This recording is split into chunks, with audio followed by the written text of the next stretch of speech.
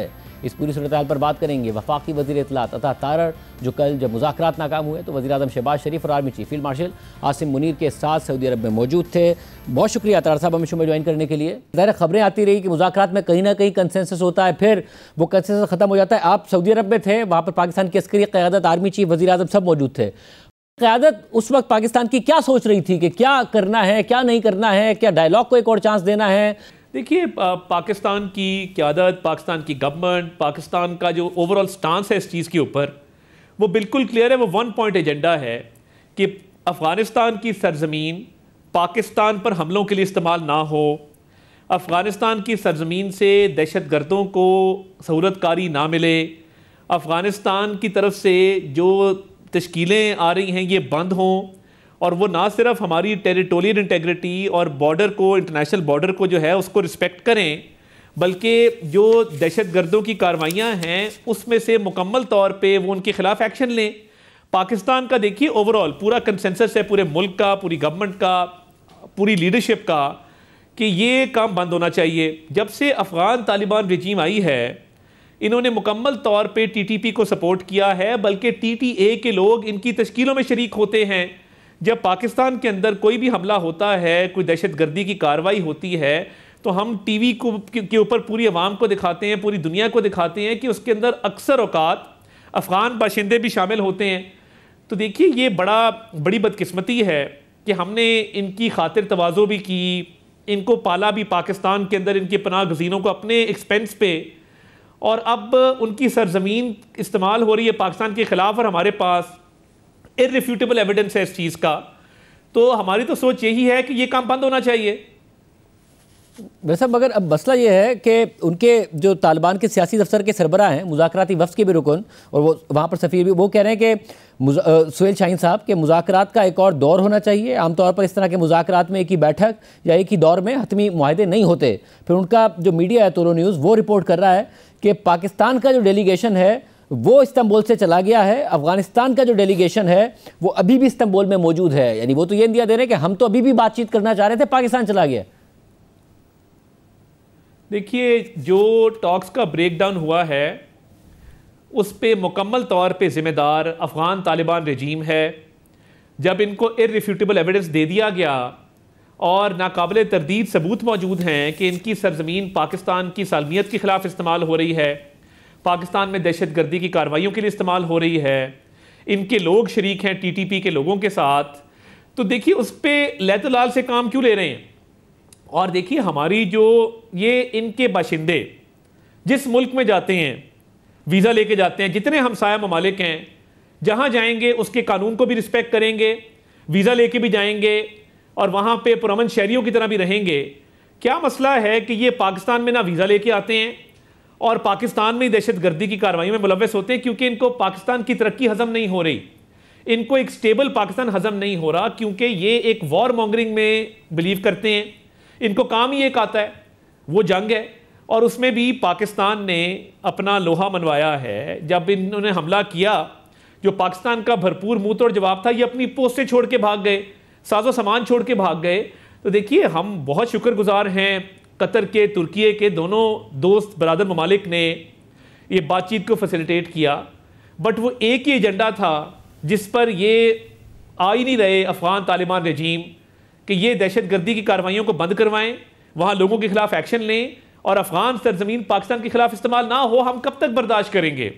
और मगर फिर इस वक्त स्टेटस क्या है मुल्क होता अगर डायलॉग, क्योंकि डायलॉग का तो ये कहा गया था कि ये सीज फायर उस वक्त तक है जब तक कि डायलॉग का नतीजा नहीं आ जाता। अगर डायलॉग फेल हो गए तो क्या सीज फायर है या नहीं है, आगे क्या होगा? क्या अगर कोई खुदा न खास्ता पाकिस्तान में वाक़या होता है, फिर पाकिस्तान काबुल में या जो उनके एरियाज हैं उसमें अटैक करेगा, क्या होगा?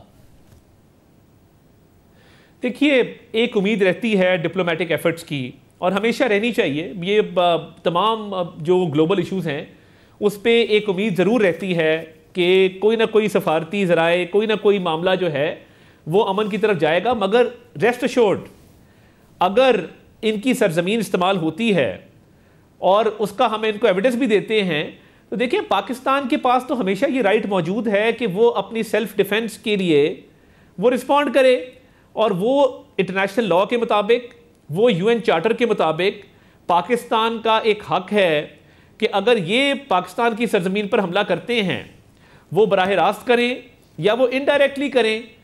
अगर उसका एविडेंस हम दे देते हैं और बड़ा क्लियर एविडेंस होता है, तो फिर देखें Pakistan is well with in its right.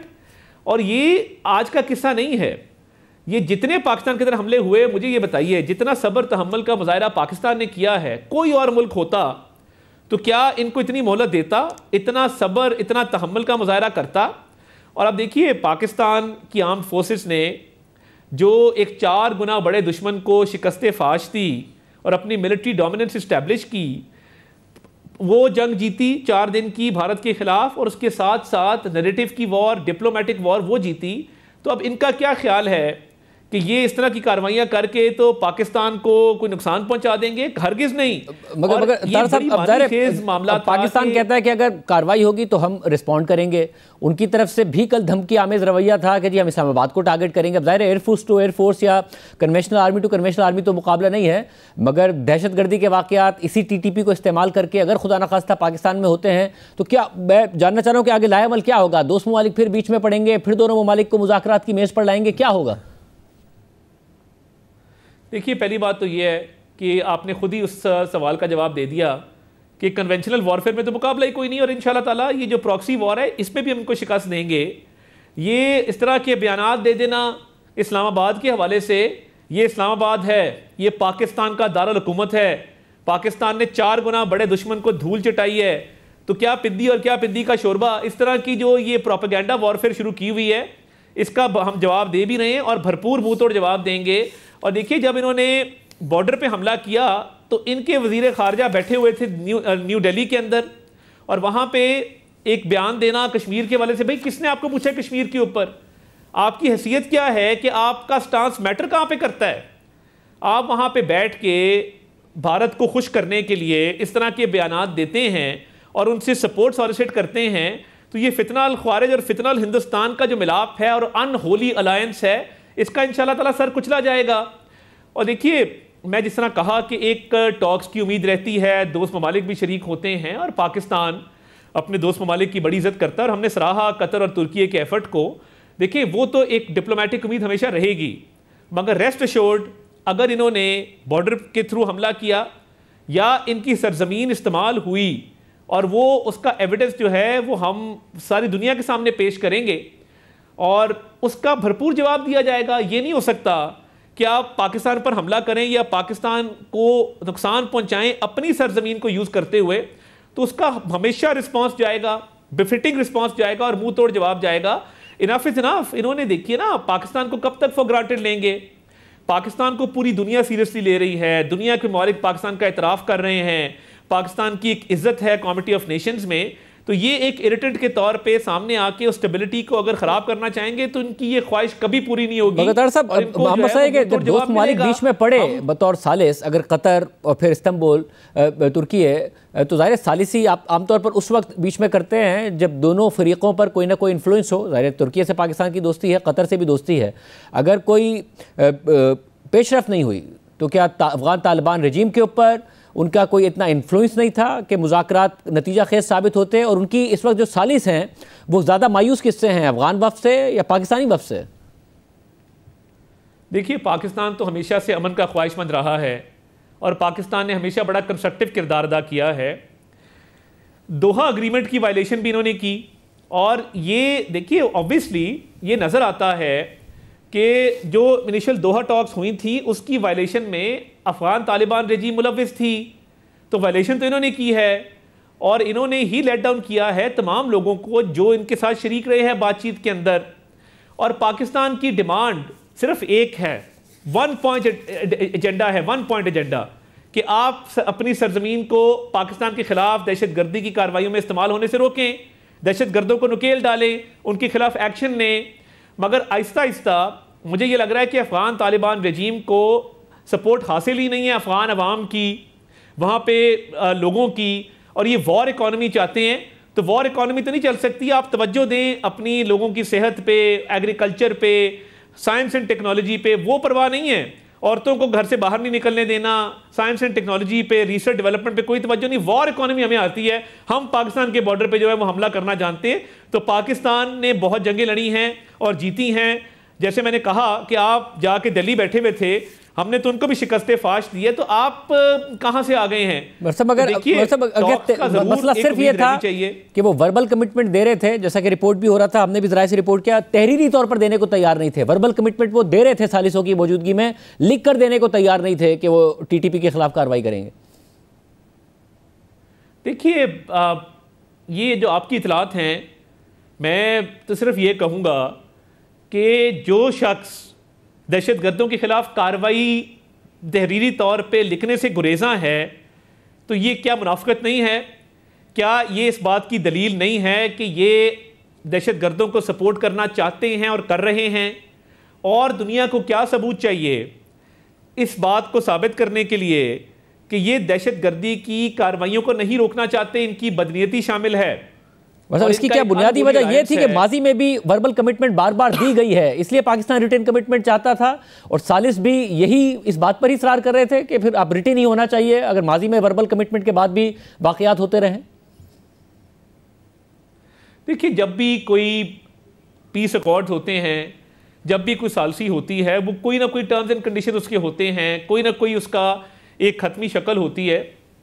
तो देखिए, जब ये तो मैं कहता हूँ कि देखिए, इनकी ज़बान पे तो इतबार किया नहीं जा सकता, और ये अब बदनीयती खुल के सामने आई है। मुझे बताइए, जो मैंने पहले जिक्र किया कि ये भारत में क्यों मौजूद थे जब पाकिस्तान के इन्होंने बॉर्डर पे हमला करने की साजिश की और फिर साजो सामान छोड़ के, पोस्टें छोड़ के भाग गए वहाँ से। बात बड़ी क्लियर है, ये गुरेज़ा हैं, हेजिटेंट हैं, रिलक्टेंट हैं, ये दहशत गर्दों को नकेल डालना चाहते ही नहीं हैं, इनकी बदनीयती है।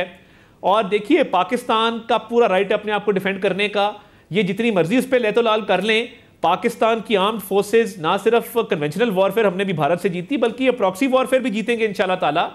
तो ये इनकी बदनीयती, मुनाफकत और एक इनकी रिलक्टेंस है कि ये दहशत गर्दों को वहां पे रोकना ही नहीं चाहते और अपनी सरजमीन को जो है वो इस्तेमाल होने से इनका कोई कंट्रोल ही नहीं है वहां पे, आखिर में ही नहीं कर पा रहे। ये बताइएगा मुझे, पाकिस्तान तो अपने well with in its right है। और पाक अफगान सरहद 18 दिन से बंद है, तो फिर अब ये बंद ही रहेगी तिजारत के लिए, आमदोरफ्त के लिए? देखिए, ये मामलात अब किस तरफ आगे बढ़ते हैं, only time will tell.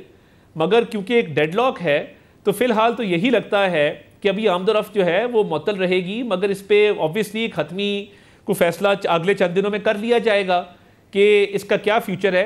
But having said that, आप सिर्फ ये देख लीजिए कि ये जो प्रोपेगेंडा वॉरफेयर शुरू किया है इन्होंने, और वो भी हमें नज़र आ रहा है कि वो भारत के कंधों पे चढ़ के, और हमने तो भारत को 4 दिन की जंग के अंदर भी बयानिए के जंग में शिकस्त दी थी। तो अब ये उनके कंधों पे चढ़ के जितना मर्जी जो है वो अपना बयानिया बिल्ड कर लें। पूरी दुनिया इनको जानती है कि ये सिर्फ वॉर इकॉनमी और जंग जानते हैं, बाकी इनको अमन की तो कोई बात समझ नहीं आती है। तो पाकिस्तान एक ऐसा मुल्क है जो दुनिया के अंदर जिसकी शनाख्त है, एक सॉवरन कंट्री है, और पाकिस्तान अपना दिफा करना भरपूर जानता है, और ये इनको कतन हम जो है वो ऐसी कार्रवाइयों में आगे नहीं बढ़ने देंगे। बहुत शुक्रिया वज़ीर-ए-आज़म साहब की गुफ्तगू आपने सुनी। अब बात करेंगे उन 2 सहाफ़ियों से जिन्होंने मुज़ाकरात और इन मामलात पर नज़र रखी हुई है। सहाफ़ी अनस मलिक और इफ्तिखार फिरदौस हमारे साथ मौजूद हैं। आप दोनों का बहुत शुक्रिया। इफ्तिखार फिरदौस साहब, पहले आप बताइएगा, क्या ये समझा जाए कि इस वक्त सीज़ फायर है, कोई वाक़या हुआ तो हालात ख़राब होंगे, या मामलात अब इसी तरफ जा रहे हैं कि पाकिस्तान में वाक़या होगा और पाकिस्तान स्ट्राइक करेगा और ये कोई जंग की तरफ मामला जा सकता है पाकिस्तान और अफगानिस्तान के दरमियान? शाहजेब साहब, सबसे पहले तो सीज फायर की बात है कि सीज फायर इंटैक्ट है, लेकिन सीज फायर तब तक इंटैक्ट है जैसे कि आपने कहा कि अगर अटैक जो है वो पाकिस्तानी सरहद के अंदर होगा तो उसको रिटेलिएट जो है वो ज़रूर किया जाएगा।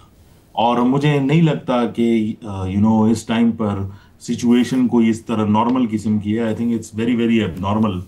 और पाकिस्तान के अंदर अगर मेजर सिक्योरिटी इंसिडेंट जो है वो होता है और वो एक्नॉलेज होता है स्टेट की तरफ से, तो उसका रिएक्शन जो है वो अफगानिस्तान में आएगा। दूसरी तरफ हम अफगानिस्तान से भी यही स्टेटमेंट्स जो है वो देख रहे हैं कि अगर हमारी सॉवरेनिटी को जो है वो ब्रीच किया गया तो हम भी उसका रिएक्शन जो है वो दिखाएंगे। तो दोनों तरफ से काफ़ी इस किस्म की इश्तियाल अंगेज जो है वो स्टेटमेंट्स जो है हम देख रहे हैं।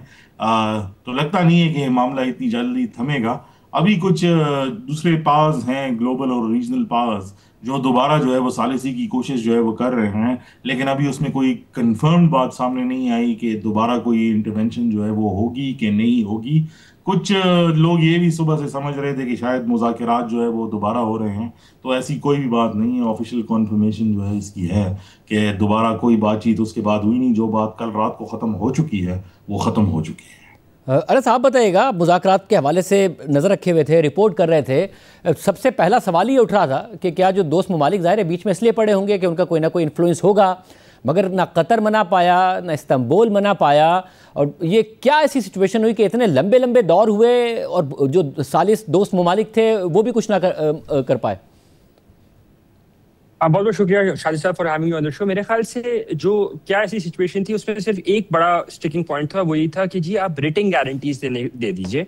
आप वर्बल गारंटीज देने को तैयार हैं, लेकिन आप वर्बल से इसको रिटन में लेके आए। और मेरे ख्याल से तालिबान भी ये बात समझते हैं कि 2 इस्लामी ममालिक जिनका खत्ते में भी इन्फ्लुएंस है, अफगानिस्तान के साथ भी डायरेक्टली स्टेक्स इन्वॉल्व हैं, अगर उनको भी वो रिटन उनकी मौजूदगी में वो रिटन गारंटीज देते हैं, और फिर अगर कोई ऐसा वाकया होता है पाकिस्तान में या ऐसा दहशतगर्द ग्रोह या नासिर कंटिन्यू टू ऑपरेट करते हैं, क्योंकि उनको रीन करना बड़ा मुश्किल है, तो फिर उनकी पोजीशन बड़ी ऑकवर्ड हो जाएगी, और उन 2 ममालिक के साथ भी उनकी पोजीशन ऑकवर्ड हो जाएगी, वो कॉम्प्रोमाइज हो जाएंगे।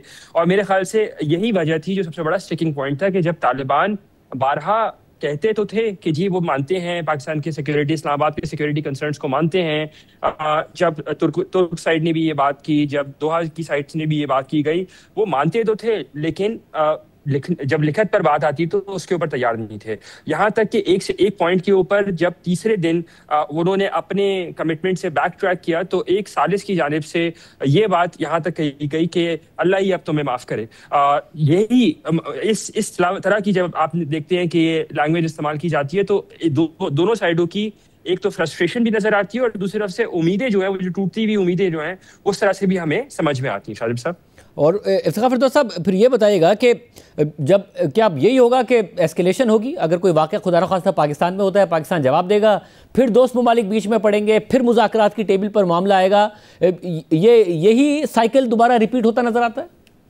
शाहजेब साहब, अभी तो एफर्ट्स हो रही हैं, ये कहना कि एफर्ट्स बिल्कुल जो है वो नहीं हो रही, और कोई भी किस्म का जो है वो बैकड्रॉप में कोई निगोसिएशंस तो नहीं कह सकते, लेकिन माहौल को जो है वो बेहतर बनाने की कोशिश दोस्त ममालिक भी कर रहे हैं। एक सजेशन भी आया है, बल्कि सजेशंस काफ़ी ज़्यादा जो है वो आए हैं, जिसमें एक ये भी कहा गया है कि जिस तरह पहले लोकल एक मैकेनिज्म होता था जिसमें पॉलिटिशियंस और एल्डर्स को जो है वो अफगानिस्तान जो है वो भेजा जाए ताकि उधर उनको दोबारा जो है वो समझाए, जिसमें लोकल मैकेनिज्म जो है वो इख्तियार हो, क्योंकि ये एक सक्सेसफुल मॉडल रहा है पहले भी बॉर्डर्स पर टेंशन करना जो है वो कम करने के लिए। तो अभी भी उसके लिए कोई प्रोसेस जो है वो ज़ेर बहस है। ये नहीं कह सकते कि वो जिरगा या जो डेलीगेशन होगा वो अफगानिस्तान जो है वो ज़रूर जाएगा, लेकिन एक सोच ज़रूर है कि एस्केलेशन की तरफ मामला जो है वो नहीं जाने चाहिए, और वो सिर्फ जो है वो पाकिस्तान की तरफ जो है वो नहीं है, वो ज़्यादातर जो है वो अफगानिस्तान की साइड से है। और आज भी हमने देखा कि जो ट्रेडर्स हैं वो एहतजाज उन्होंने किया बॉर्डर्स के ऊपर, क्योंकि तकरीबन कोई 18-19 दिन हो गए हैं कि बॉर्डर्स जो है वो बंद हैं, और इसमें अफगानिस्तान की तरफ से मिलियंस ऑफ डॉलर्स जो है वो इन्वेस्टेड हैं। तो लोगों के पैसे भी जो है वो फंसे हुए हैं, और गवर्नमेंट्स के ऊपर जो है उस तरफ पे प्रेशर भी है। अशिया खुर्दोनोर्श का भी मसला है। So it's not so simple कि सिर्फ जंगी ट्वीट्स की वजह से जो है सारे मामला जो है वो उलट पुलट हो जाए। लेकिन एक बड़ा प्रॉब्लम जो अनएड्रेस्ड है, ये सारी चीज़ें एक साइड पर, कि अटैक्स जो है वो पाकिस्तान के अंदर नहीं रुके, और जो सबसे परेशान कुन बात है, इसलिए मैं अगर प्रोफेशनली इसको जो है वो देखूं, एक तो एक सेंटिमेंट अटैच है आम लोगों के साथ, लेकिन अगर प्रोफेशनली इसको जो है वो देखा जाए, मुझे नहीं लगता कि ये मामला जो है बेहतरी की तरफ जा रहे हैं, ये मजीद खराबी की तरफ जा रहे हैं। अरे मुझे बताइएगा कि सऊदी अरब का भी एक इन्फ्लुएंस ख्याल किया जाता है, पाकिस्तान का इतना बड़ा डेलीगेशन वहाँ मौजूद था, तो क्या सऊदी अरब की तरफ से या किसी दोस्त ममालिक की तरफ से कोशिश की जा रही है कि जी अभी भी मामले को संभाला जाए, दोनों ममालिक को बिठाया जाए, मुज़ाकरात के जरिए हल निकाला जाए? देखें, पाकिस्तानी साइड को इनफॉर्मली तो ज़रूर बोला गया है, लेकिन सऊदी साइड इस मामले में उनका ये कहना है, जो हमारी डिप्लोमेट से बात हुई बैकग्राउंड पर, वो कहते हैं कि हम अपना इन्फ्लुएंस इस्तेमाल करने को तैयार हैं, लेकिन दे वुडंट वांट, वो नहीं चाहेंगे कि वो डायरेक्टली बीच में आए। और उसकी एक बड़ी वजह यह है कि उनको ये लगता है कि जब 1993 का 1993 में जो मक्का अकॉर्ड हुआ था और उसकी भी वायलेशन की गई थी, उस वक्त इंटर अफगान फैक्शंस थे, लेकिन क्योंकि एक सऊदी अरब के अंदर बैठ के वो अकॉर्ड हुआ था और उसको एग्री अपॉन नहीं किया गया था, तो इसलिए वो थोड़ा सा स्टेप बैक रख के बिहाइंड द सीन्स वो काम करना चाहते हैं, ना कि वो फ्रंट पे आके काम करें या फ्रंट पे आके अपना इन्फ्लुएंस आके इस्तेमाल करें। क्यों? ताकि अगर खुदा ना खास्ता कोई ऊंच नीच होती है तो इस तरह की किसी एम्बैरेसिंग सूरत से बचा जा सके। लेकिन हैविंग सेड दैट, दोस्त ममालिक बशमूल जो आपके खित्ते के, जो वाइडर खित्ते के ममालिक हैं, वो यही चाहते हैं कि किसी ना किसी तरह इस मामले का हल निकले। सालसीन की भी ये कोशिश है, सालसीन भी इस बात को सब्सक्राइब करते हैं पाकिस्तान के सिक्योरिटी कंसर्न को। सालसीन अफगानिस्तान की साइड को भी एक तरह से समझने की पोजीशन में है, लेकिन अफगानिस्तान को वो बार बार यही बावर कराते हैं कि देखें, आपने कमिटमेंट सिर्फ पाकिस्तान के साथ नहीं किया, आपने अमेरिका के साथ कमिटमेंट किया, आपने इंटरनेशनल कम्युनिटी के साथ कमिटमेंट किया कि जब आपने 29 फरवरी 2020 को जब वो एग्रीमेंट साइन किया था, जिसमें कहा गया था कि किसी दहशतगर्द ग्रोह को आप अफगान सरजमीन का इस्तेमाल करने नहीं देंगे। लेकिन उसके बावजूद अभी हाल ही में हमने देखा कि अक़वाम मुत्तहिदा की मॉनिटरिंग टीम जो है सिक्योरिटी काउंसिल की, उसकी रिपोर्ट के अंदर ये बात बड़ी वाज़ेह तौर पर की गई। 6 अक्टूबर को जो मॉस्को फॉर्मेट मीटिंग की साइडलाइन पर पाकिस्तान, ईरान, चीन और रूस के जो स्पेशल मंदूबीन हैं अफगानिस्तान के हवाले से, वो मिले, उनका मुश्तरका एलामिया था। तो इन सालसीन का ये कहना है कि आपको इन दहशतगर्द ग्रोहों के खिलाफ सिर्फ पाकिस्तान के लिए नहीं बल्कि रीजन एट लार्ज के ऊपर आपको कार्रवाई करनी होगी ताकि मामला ठीक बेहतरी की तरफ जा सकें। जहां तक जो बात इफ्तिखार कर रहे थे सीज फायर वाली, वो बड़े एक कॉम्प्लिकेटेड सिनेरियो में सीधे चला जाता है कि सीज फायर अग्री किया गया था, एक्सटेंडेड बात ये की गई थी कि until the conclusion of talks, जब तक बातचीत का अमल खत्म नहीं होता। अब कल रात को जो हुआ है उसके बाद तो बातचीत का अमल खत्म तस्वर किया जा रहा है, तो क्या फिर सीज फायर होल्ड करता है कि नहीं करता, और अगर करता है तो कब तक करेगा? क्या ये उस वक्त तक है कि जब पाकिस्तान में खुदा न खास्ता कोई बड़ा हमला होगा तब तक ये सीज फायर होल्ड करेगा, या फिर अफगान तालिबान अभी भी कोई एफर्ट के जरिए कोई एश्योरेंस देने के लिए तैयार है ताकि सीज फायर चल सके? और मुझे इफ्तिखार फरता साहब ये बताइएगा कि कल ख्वाजा साहब भी हमारे साथ प्रोग्राम में मौजूद थे, उन्होंने कहा कि जो वहाँ पर मुज़ाकराती थे अफगान तालिबान की तरफ से, वो 5 दफ़ा मान गए, मगर उसके बाद वो फ़ोन पर काबुल में बात करते थे और फिर वो मुकर जाते थे। ये क्या बहुत ज़्यादा डिवीज़न है, और उस डिवीज़न की वजह से क्या वैसे ही अफगान तालिबान के लिए मुश्किल है पाकिस्तानी जो TTP है उसके ख़िलाफ़ कोई कार्रवाई करना, उसे पाकिस्तान में कार्रवाइयाँ करने से रोकना? शाहजेब, ये जो अफगानिस्तान की गवर्नेंस का मॉडल है उसको समझना जो है वो बहुत ज़रूरी है। वो कोई डेमोक्रेसी नहीं है, ना कोई पॉपुलर गवर्नमेंट है, ना कोई इलेक्टेड गवर्नमेंट है जो इस टाइम पर अफगानिस्तान के अंदर है। वो तो दोहा एग्रीमेंट के जरिए उन्होंने मखलूत हुकूमत बनानी थी, इंटरिम गवर्नमेंट, और फिर उसके बाद जो है इलेक्शन जो है वो कराने थे। अब इस टाइम पर वो काबिज़ी जो है वो तसव्वुर जो है वो किए जाते हैं। तो उनकी जो डिसीजन मेकिंग हायरार्की है, जो आइडियोलॉजिकल पैटर्न है, उसके अंदर इमारत का तसव्वुर है, जिसके अंदर वो जो भी डिसीजन लेंगे वो अमीर से लेकर जो है उनको करना पड़ेगा। तो चाहे वो कोई भी डेलीगेशन भेजे, ये वाला भेजे या कोई और भेजे, इट इज़ नॉट पॉसिबल कि वो इंडिपेंडेंट उसे जो है वो डिसीजन जो है वो ले सके। अगर वो किसी कंक्लूजन पे पहुंचेंगे तो वापस जाकर अफगानिस्तान को फोन जरूर करेंगे क्या है वो ये डिसीजन लिखने के मजाज हैं कि नहीं है। तो वर्बल एग्रीमेंट्स तो पहले भी होते रहे, और अगर उन्होंने एग्रीमेंट किया है जो हम बारहा सुनते आए हैं, बल्कि अनस साथ में है और वो आपको बताएगा भी कि तीसरे दिन हम सब यही जो है वो सुन रहे थे, दोनों तरफ से, अफगानिस्तान की तरफ से भी और पाकिस्तान की तरफ से भी, कि एग्रीमेंट जो है वो हो चुका है और अगले 3 घंटे के अंदर जो है किसी किस्म का मुसव्वदा जो है वो जॉइंट आ जाएगा। उसके बाद फिर रात को ये खबर आई कि उनको कहा कि आप सिग्नेचर जो करें, और सिग्नेचर इस पे करेंगे कि जो मैकेनिज्म है ताकि सिर्फ बातचीत ना हो, आप इस पे जो है वो दस्तखत कर लें कि ये मैकेनिज्म ये बताएगा कि आपने जो काम किया है वो वेरीफाइबल है कि नहीं है। उस पर जो है उन्होंने फ़ोन मिलाया और वो जो है फिर बात जो है वो कहीं और चली गई, और वो मुज़ाकरात जो है मुकम्मल तौर पर दूसरे डायरेक्शंस में जो है वो चले गए और नाकामी की तरफ चले गए। जहाँ तक TTP का ताल्लुक है शाहजेब, ये समझना जो है वो बहुत ज़रूरी है, क्योंकि बार बार लोग जो है वो ये तसव्वुर करते हैं कि शायद ये पॉसिबल है। मेरे नज़दीक ये पॉसिबल ही नहीं है कि वो TTP के खिलाफ जो है कोई एक्शन लें, क्योंकि उनके नज़दीक जो आइडियोलॉजिकल पैटर्न पर ये तसव्वुर है TTP का, तो वो कोई अपने आप को TTP से अलहदा जो है वो नहीं समझते। तो उनसे रिक्वेस्ट करना कि आप TTP के खिलाफ जो है वो एक्शन लें, वो ऐसा ही है कि अफगान तालिबान को आप कह रहे हैं कि अपने खिलाफ जो है वो एक्शन लें, क्योंकि ये तो मुख्तलिफ दड़े मिलकर जो है एक तालिबान की जो है वो रियासत का जो तस्वर है वो बनाती हैं। तो ये आज भी पॉसिबल नहीं और कल भी पॉसिबल नहीं, और आप उनसे जब भी बात करेंगे वो यही कहेंगे कि मुज़ाकरात के जरिए जो है मसला हल करें, और तभी वो यही बात करते हैं कि आप तालिबान को जो है वो TTP को जो है वो ले आए नेगोशिएशन टेबल पर, और हम गारंटर्स बनते हैं कि ये दोबारा ऐसा नहीं करेंगे, और फिर वही दोबारा एक पैटर्न जो है वो चलना शुरू हो जाता है। तो it's a never ending tautological pattern जो चलता रहेगा। मुझे इसका कोई सोल्यूशन जो है वो नजर नहीं आता। अनस, आप भी क्विकली बताइएगा कि सालिसों की और इस्लामाबाद की दोनों की भी अंडरस्टैंडिंग यही है कि ये होना नहीं है, ये कर ही नहीं सकते, क्योंकि एक ही हैं ये दोनों, जो कि एक बहुत लंबे अरसे से बात कही जाती थी, मगर अब यही अंडरस्टैंडिंग है? देखिए, अंडरस्टैंडिंग तो बिल्कुल क्लियर है कि तालिबान कम अज कम इस्लामाबाद की हद तक तो यह है कि तालिबान तो कमिट करने को तैयार नहीं है। सालसीन में एक पार्टी का ये बिल्कुल मानना है कि वो कमिट करने को तैयार नहीं है, लेकिन एक डिफ्लेक्शन के तौर पे अगर एक स्पैनर की तौर पे अगर आप मुझे 1 मिनट दें, तो एक तीसरा जो मुतालबा उन्होंने आउट ऑफ द बॉक्स लेके आए कि वो अमेरिका को भी एज अ गारंटर मानना चाहते थे, जो कि ऑन अथॉरिटी ये बात है कि सालसीन का ये कहना है कि ये तो एज अ स्पैनर आप कह रहे हैं कि ये तो ना होने वाली एक बात है, कि अगर आप चाहते हैं कि जी पाकिस्तान और अफगानिस्तान के दरमियान जो सालसीन का किरदार है जो कि तुर्की और कतर कर रहे हैं, उसके उस मुआहदे में एक तीसरा फरीक आ जाए जो कि अमेरिका है, जिसका कोई लेना देना डायरेक्टली नहीं है। तो ये सालसीन को भी बहुत अच्छी तरह समझ में आता है कि एक अफगान तालिबान तैयार नहीं है, और शायद उनको रीन इन करना, उनके ऊपर नकील डालना, जैसे इफ्तिखार बता रहे थे, वो अब अफगान तालिबान के कंट्रोल से बाहर है, और वो चाहते भी नहीं है कि वो अपने कंट्रोल से उनको अपने कंट्रोल में लेकर आए। शारिफ साहब। बहुत शुक्रिया। प्रोग्राम में आगे बढ़ते हैं। वफाकी हुकूमत ने तहरीक लब्बैक पर पाबंदी आयद कर दी है, जबकि पंजाब में TLP के खिलाफ क्रैकडाउन जारी है। पंजाब हुकूमत ने हालिया पुरतशद्दुद वाक़यात के बाद वफाक से TLP पर पाबंदी लगाने की सिफारिश की थी और आज वज़ीर आला पंजाब मरियम नवाज़ ने इस हवाले से उलमा से मुलाकात की है। इत्तिहाद बैनुल मुस्लिमीन कमेटी के इजलास में मुफ्ती मुनीबुर रहमान और इस्लामी नज़रियाती काउंसिल के चेयरमैन मौलाना रागिब नईमी ने खुसूसी तौर पर शिरकत की। इजलास से खिताब करते हुए मरियम नवाज़ ने कहा कि माजी में कुछ जमातों को सिर्फ सियासी मकासद के लिए बनाया गया। सियासत करना सबका हक है, लेकिन सियासत या मजहब की आड़ में इंतहा पसंदी को पहुँच जाना और हथियार उठा लेना ठीक नहीं।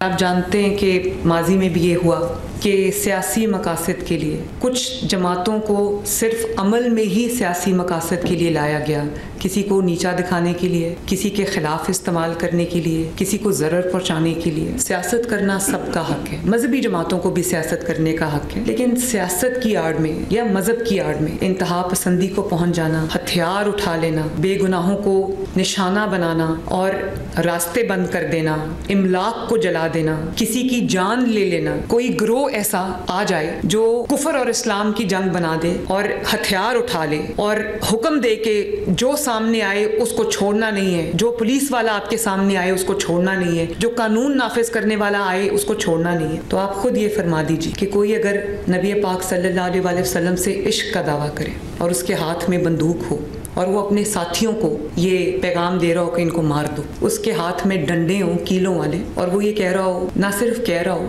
बल्कि कर रहा हो कि जो कानून नाफिज करने वाले इदारे जो आपकी खिदमत में आपकी हिफाजत पे मामूर है उनको मार मार के उनकी हड्डियां तोड़ा हो, उनके सर फाड़ा हो।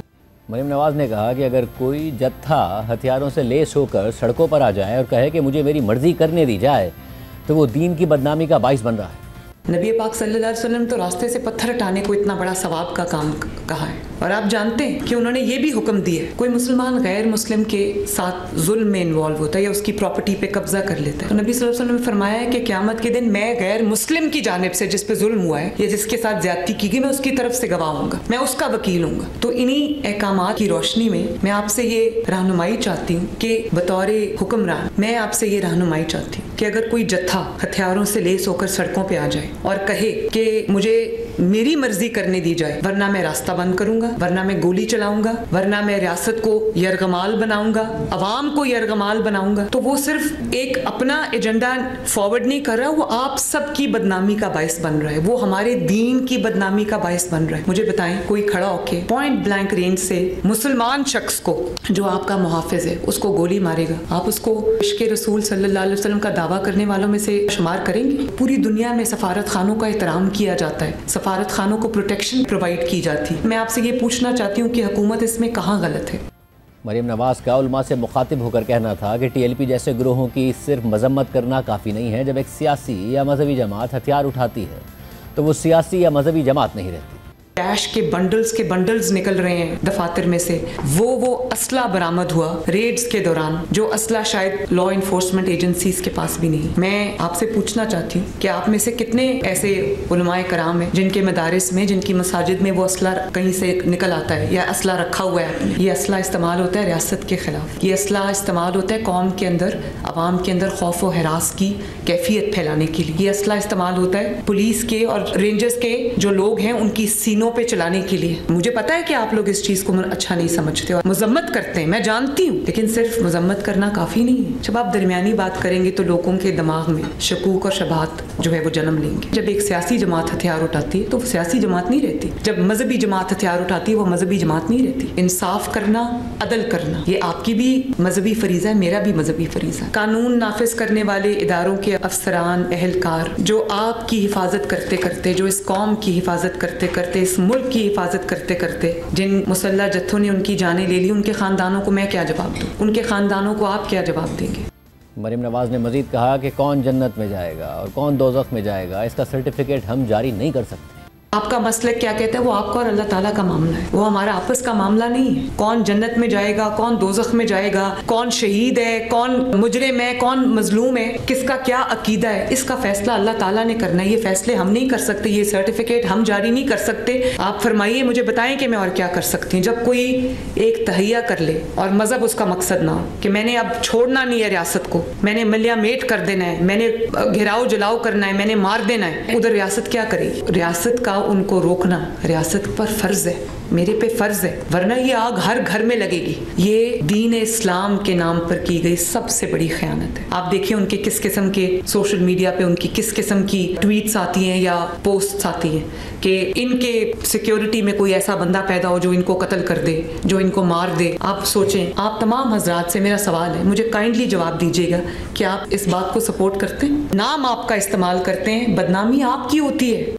मुख्तलिफ मकातिब फ़िक्र से ताल्लुक़ रखने वाले उलमा कराम ने भी इंतहा पसंदी से लाताल्लुकी का इजहार किया और उससे निमटने के लिए हुकूमती इक़दामात की तायद की।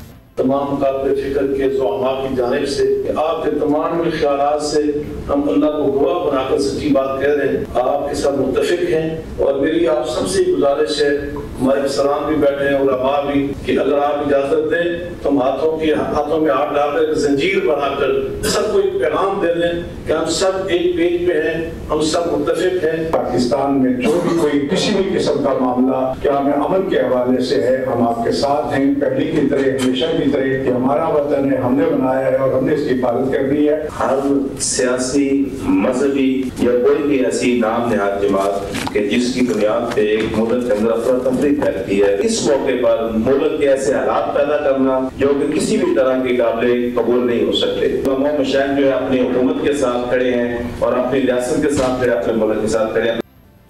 भी शामिल करते हैं, एक और हम खबर की तफसीलात आपके सामने रखेंगे।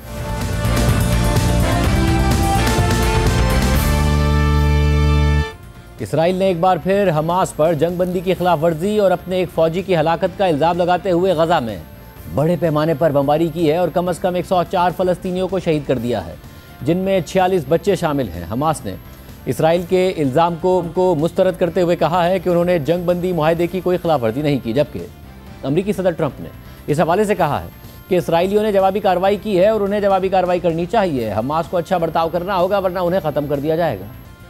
Nothing's going to jeopardize. You have to understand, Hamas is a very small part of peace in the Middle East, and they have to behave. They're on the rough side, but they said they would be good, and if they're good, they're going to be happy, and if they're not good, they're going to be terminated. Their lives will be terminated, and they understand that. Well, as I understand it, they took out an Israeli soldier. I just heard about it a little while ago. They killed an Israeli soldier, so the Israelis hit back, and they should hit back. When that happens, they should hit back.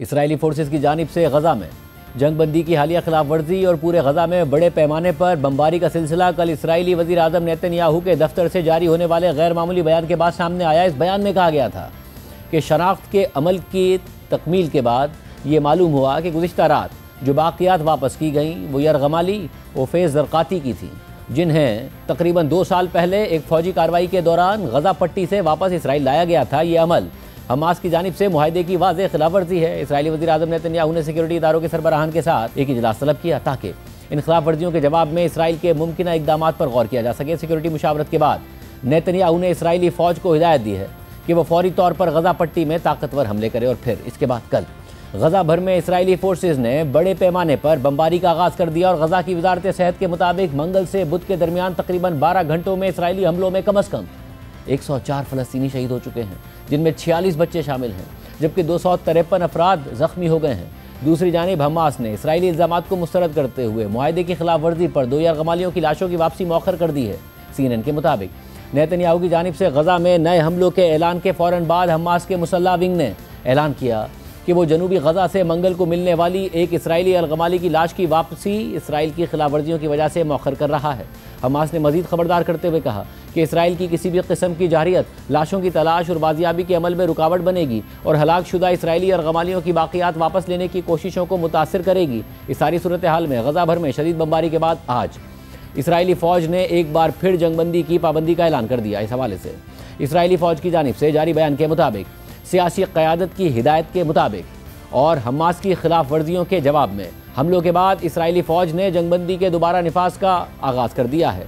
Israeli फ़ौज जंगबंदी के मुआहदे पर अमल दरामद जारी रखेगी और किसी भी खिलाफ वर्जी पर सख्त जवाब देगी। वाज़ेह रहे कि इसराइल की जानिब से ये जंगबंदी मुआहदे की पहली खिलाफ वर्जी नहीं है। इससे पहले भी वो मुतअद्दिद दफ़ा इस जंगबंदी मुआहदे की खिलाफ वर्जी कर चुका है और अल जज़ीरा के मुताबिक 11 अक्टूबर को जंगबंदी के निफाज के बाद से गज़ा में होने वाले इसराइली हमलों में कम से कम 211 फ़लस्तीनी शहीद हो चुके हैं, जबकि 597 ज़ख्मी हुए हैं। इस सारी सूरत हाल से गज़ा में जंगबंदी और मुकम्मल अमन का अमरीकी सदर ट्रंप का मंसूबा ख़त्म होने का खदशा एक बार फिर पैदा हो गया है। इस हवाले से अमरीकी न्यूज़ वेबसाइट एक्सियोस की रिपोर्ट के मुताबिक गज़ा में जंग ख़त्म करने का मुआहदा सदर ट्रंप की मौजूदा मुद्दत का सबसे बड़ा सिफारती कारनामा था, लेकिन अब इस मुआहदे का कायम रहना इंतहाई नाजुक दिखाई दे रहा है। गुज़िश्ता चंद हफ्तों से ट्रंप इंतज़ामिया की तवज्जो जंगबंदी को मुस्तहकम करने और दोनों फरीकों पर दबाव डालने पर मरकूज रही है ताकि वो ऐसे इक़दाम से गुरेज करें जो इस मुआहदे को ख़त्म कर सकते हैं। इसी मिशन के हिस्से के तौर पर ट्रंप इंतज़ामिया ने कई आला हुकाम को इसराइल भेजा और वहाँ एक अमरीकी कमांड सेंटर कायम किया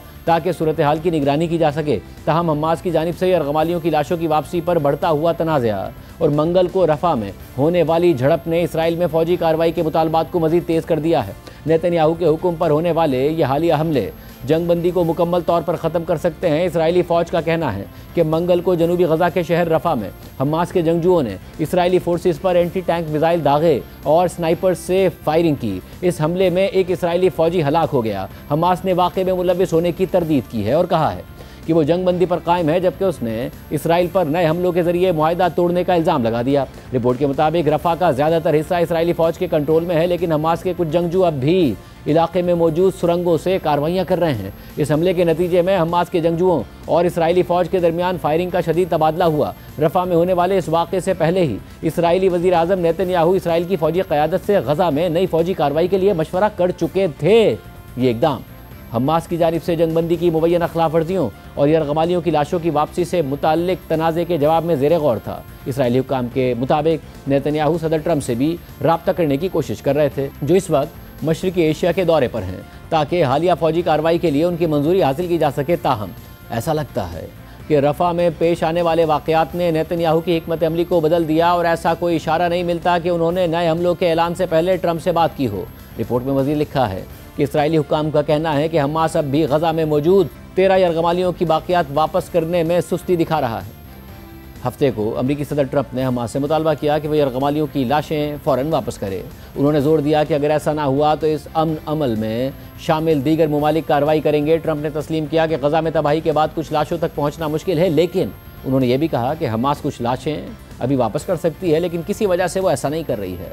ट्रंप ने मज़ीद कहा कि वो अगले 48 घंटों तक सूरत हाल पर गहरी नज़र रखेंगे और फिर पीर को ट्रंप की 48 घंटों की मोहलत ख़त्म होने से चंद घंटे पहले हमास ने एक इसराइली यरगमाली की बाक़ियात वापस कर दी। लेकिन एक दिन बाद इसराइल ने कहा कि हमास ने दरअसल सिर्फ उस यरगमाली के जिस्म के कुछ हिस्से वापस किए हैं जिसकी बाक़ियात इसराइल 1 साल से ज़ायद अरसा पहले ही जुज़वी तौर पर बाजियाब कर चुका था। मंगल को नेतन्याहू ने एक बयान में कहा कि यह अमल अमन मुआहदे की खिलाफ वर्जी है और फिर उसके चंद घंटे बाद इसराइली फ़ौज ने एक 15 मिनट की वीडियो जारी की जो एक ड्रोन से बनाई गई थी। वीडियो में देखा जा सकता है कि चंद अफराद एक लाश को बैग में डालकर एक गड्ढे में फेंकते हैं, उसे मलबे से ढांपते हैं, फिर एक बुलडोज़र लाते हैं और बाद में रेड क्रॉस के एहलकारों के साथ वापस आते हैं, बज़ाहिर ये दिखाने के लिए कि एक लाश को खोद कर निकाला गया है।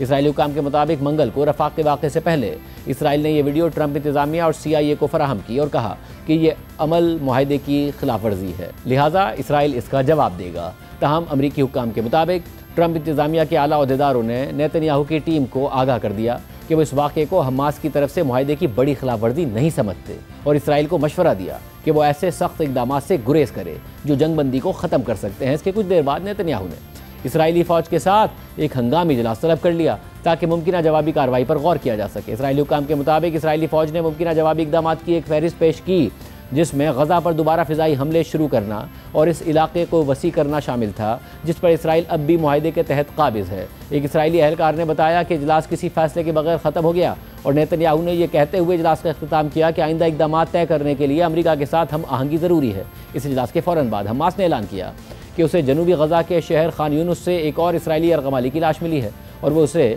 मंगल को इसराइल के हवाले कर देगी। लेकिन इसके कुछ ही देर बाद रफ़ा में झड़प शुरू हो गई। नेतन्याहू ने हमलों का ऐलान कर दिया और हमास ने कहा कि वो अब लाश वापस नहीं करेगी। इस सारी सूरत हाल पर जंगबंदी के मुज़ाकरात में सालिस का किरदार अदा करने वाले मुल्क कतर का रद्द-ए-अमल भी सामने आया है। अल जज़ीरा के मुताबिक कतरी वज़ीर आज़म शेख मोहम्मद बिन अब्दुर्रहमान अस्सानी ने अमरीकी इदारे काउंसिल ऑफ फॉरेन रिलेशंस के एक इजलास से गुफ्तगू करते हुए कहा है कि इसराइली फ़ौजियों पर हमला इसराइल और हमास के दरमियान तय पाने वाले मुआहदे की खिलाफ वर्जी थी। उन्होंने मज़ीद कहा कि खुशकिस्मती से मेरा ख्याल है कि दोनों फ़रीक ये तस्लीम कर रहे हैं कि जंगबंदी कायम रहनी चाहिए और हमारी तवज्जो इस बात पर है कि जंगबंदी बरकरार रहे, जबकि पाकिस्तान ने गज़ा में जंगबंदी की खिलाफ वर्जी और नए इसराइली हमलों की सख्त मजम्मत की। और इस हवाले से दफ्तर खारजा की जानिब से जारी बयान के मुताबिक पाकिस्तान गज़ा में काबिज़ इसराइली अफवाज के ताज़ा हमलों की सख्त मजम्मत करता है, जिनके नतीजे में आम शहरियों की शहादत की इतलात मौसूल हुई हैं। ये कार्रवाइयाँ बैनुल-अक़वामी कानून की खुली और संगीन खिलाफ वर्जी हैं और हाल ही में तय पाने वाले अमन मुआहदे की भी खिलाफ वर्जी हैं। इसराइली काबिज़ अफवाज के ऐसे जारहाना इक़दाम खित्ते में पायदार अमन और इस्तेहकाम के क़याम के लिए की जाने वाली बैनुल-अक़वामी कोशिशों को नुकसान पहुँचा सकते हैं। पाकिस्तान बैनुल-अक़वामी बरादरी से मुतालबा करता है कि वो इसराइली काबिज़ अफवाज की जानिब से जंगबंदी की खिलाफ वर्जियों को फ़ौरन रोकने के लिए इक़दाम करे।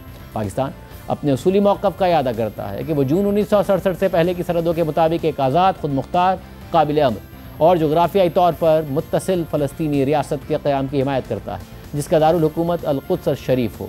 और इस सूरत हाल की वजह से अब जंगबंदी के अगले मराहिल पर तहफ़्फ़ुज़ात बढ़ गए हैं, जिनमें गज़ा की तामीर नौ, गज़ा से इसराइली फोर्सेस का मुकम्मल इनखला और गज़ा में आर्ज़ी इंटरनेशनल स्टेबलाइजेशन फोर्स की तैनाती शामिल है। इस हवाले से इसराइली मीडिया पर मुख्तलिफ ममालिक के नाम सामने आ रहे हैं कि उनकी फोर्सेस इस इंटरनेशनल फोर्स का हिस्सा बन सकती हैं। इस हवाले से पाकिस्तान का नाम भी सामने आ रहा है, जबकि उर्दन के किरदार को भी आम समझा जा रहा है। ऐसे में 27 अक्टूबर यानी पीर को पाकिस्तान के army chief field marshal Asim Munir की उर्दन के शाह अब्दुल्ला से मुलाकात हुई थी, जबकि उसी दिन यानी 27 अक्टूबर को ही उर्दन के शाह अब्दुल्ला का BBC को दिया गया इंटरव्यू भी सामने आया है, जिसमें उन्होंने गज़ा में स्टेबलाइजेशन फोर्स में उर्दन की शमूलियत के सवाल पर कहा कि हम उम्मीद रखते हैं कि ये अमन बरकरार रखने वाली फ़ोर्स होगी, क्योंकि अगर ये अमन नाफिज करने वाली फ़ोर्स हुई तो कोई इसे छूने तक को भी तैयार नहीं होगा। If you were asked as part of this peacemaking process to send in Jordanian policemen or Jordanian soldiers to train a local security force or to provide security, would you say yes? The short answer is no, because we believe that we're too close to this issue politically. Having said that, and again going back to the details, what is the mandate of security forces inside of Gaza? And we hope that it is peacekeeping, because if it's peace enforcing, nobody will want to touch that. Peacekeeping is that you're sitting there supporting the local police force, the Palestinians, which Jordan and Egypt are willing to train in large numbers, but that takes time. If we're running around Gaza on patrol with weapons, that's not a situation that any country would like to get involved in. आज के programme में इतना ही, इजाज़त दीजिए। अल्लाह हाफ़िज़।